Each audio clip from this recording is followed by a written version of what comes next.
فلا يحزنك قولهم إنا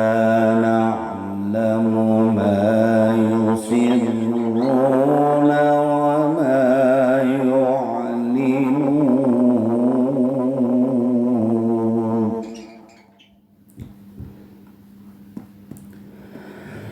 أولم ير الإنسان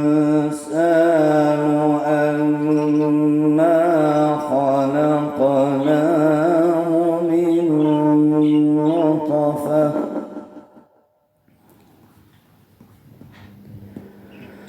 فإذا